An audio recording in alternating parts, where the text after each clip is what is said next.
नमस्कार बंधुओं, साहित्य एवं विचार में आपका स्वागत है। आज कुछ बातें लेकर, कुछ ख़यालात लेकर आप लोगों के समक्ष प्रस्तुत हूँ। कुछ दिन पहले मुंशी प्रेमचंद जी की एक कहानी सदगति के बारे में कुछ सुनने को मिला। निश्चित रूप से बहुत मार्मिक कहानी है और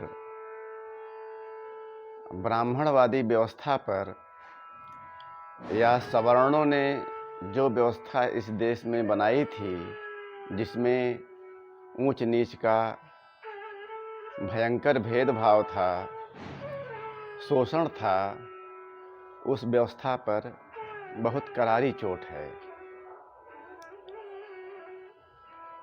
लेकिन इसके साथ कई बातें और भी दिमाग में आई।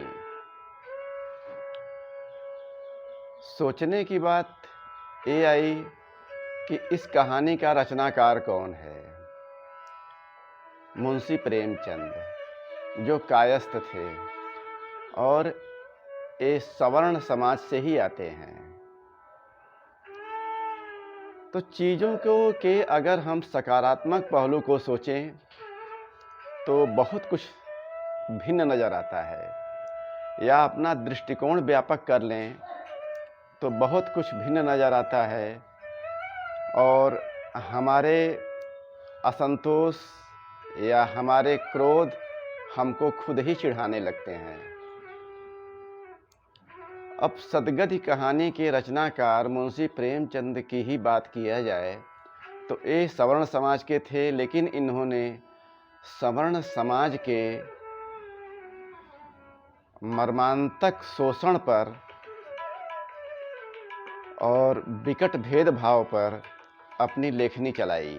और सिर्फ इसी कहानी की बात नहीं है, उन्होंने अपनी ढेर सारी रचनाओं में यही काम किया। गोदान इस मामले में बहुत प्रसिद्ध उपन्यास है और कुछ कहानियाँ भी हैं, ठाकुर का कुआं। इस तरह से कफन है, पूस की रात है। तो यहाँ ध्यान देने की बात यह है कि संवेदना का क्षेत्र जब व्यापक हो जाता है तो वहाँ सवर्ण, अवर्ण, विवर्ण की सीमा रेखाएं मिट जाती हैं। हम सच्ची मानवता और सच्चे वसुधैव कुटुंबकम के भाव में प्रवेश कर जाते हैं। तो ध्यान देने की बात यह है कि हम अगर किसी चीज़ की आलोचना कर रहे हैं तो क्या हमारा भाव व्यापक है, या सिर्फ हम केवल एक कुंठित प्रतिक्रिया निकाल रहे हैं। खैर, दूसरी बात आती है स्वाभाविक किंतु अनुचित।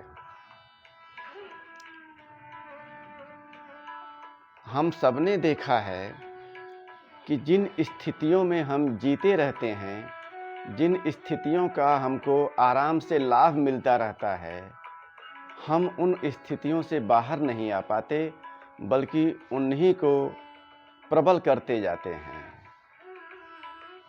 जैसे भ्रष्ट व्यवस्था में घूसखोरी है, चापलूसी है, जिसका हमको भौतिक लाभ मिलता है, तो हम उसी व्यवस्था के पक्ष में, चाहे सही चाहे गलत, कुल मिला के उल जलूल तर्क देते रहते हैं। इसी तरह जो सामाजिक व्यवस्था है, सामाजिक व्यवस्था में भी किसी भी तरह से अनुचित ढंग से ही, अतार्किक ढंग से ही अगर वो ऊंची पायदान पर चढ़ गया तो वो अपनी ऊंचाई का अनर्गल लाभ लेने से बाज नहीं आता और वह उसी व्यवस्था पर भिन्न भिन्न तरीके से कुछ कल्पनाओं के सहारे, कुछ बेबुनियाद तर्कों के सहारे उसको प्रबल करता जाता है। तो चाहे हम अपनी पुरानी व्यवस्था को लें, जो सामाजिक व्यवस्था थी, उसमें निश्चित रूप से सवर्णों ने निम्न वर्गों के प्रति अन्याय किया, अत्याचार किया, उनको अपने से दूर भी रखा। हालांकि हमारे कितने ही सामाजिक कार्यकलाप ऐसे रहे हैं, जैसे शादी से लेके दाह संस्कार तक, जिसमें हर वर्ण को, निम्न से निम्न वर्ण को भी जोड़ने का प्रयास किया गया। और इन्हीं प्रयासों का नतीजा था कि विदेशियों को भारत में दास प्रथा का अस्तित्व नहीं मिला, क्योंकि यहाँ वास्तव में क्रूरतम रूप में दास प्रथा कभी थी ही नहीं। जिनको हम दास भी समझते थे, नौकर भी समझते थे, जिनका शोषण भी करते थे, उनका एक हद तक ख्याल करने की भी परंपरा थी और वो विभिन्न क्रियाकलापों में हमसे, हमारी व्यवस्था से जुड़ भी जाते थे। फिर भी उस शोषण को उचित नहीं कहा जा सकता। गलत था तो गलत था।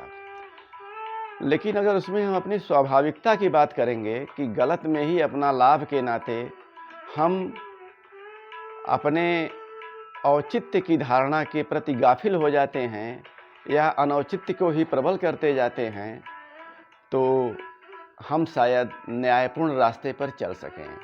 अन्यथा तो यही होगा कि किसी ने के बाप दादा ने हमारा शोषण किया, हमारे पर अत्याचार किया, तो हम उसके पर अत्याचार करेंगे। फिर जब हम अत्याचार करेंगे तो फिर उसके बेटे बेटी हमारे ऊपर अत्याचार करेंगे। इस तरह से अत्याचारों और संघर्ष की श्रृंखला चलती रहेगी।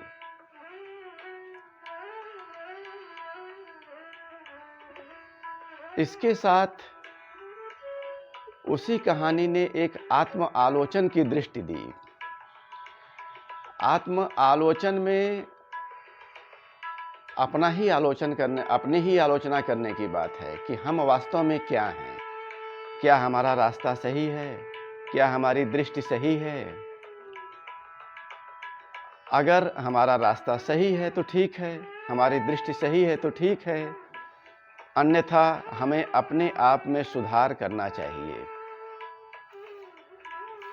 ऊंच नीच की धारणा, क्या ऐसा नहीं लगता कि मानव मात्र के अंतर मन में कहीं न कहीं बैठी रहती है? हम किसी भी जाति के हों, किसी भी धर्म के हों, क्या अपनी ही जाति और अपने ही धर्म के निम्नतम लोगों से हमारा वास्तविक भाईचारा होता है? क्या हम उनके लाभ का अनर्गल, उनके काम का अनर्गल शोषण नहीं करते हैं? तो इस तरह से चीज़ें बड़ी सामान्य समझ में आने लगती हैं और उनका सही रास्ता मिलता है जो सर्वहित कल्याण की ओर जाता है।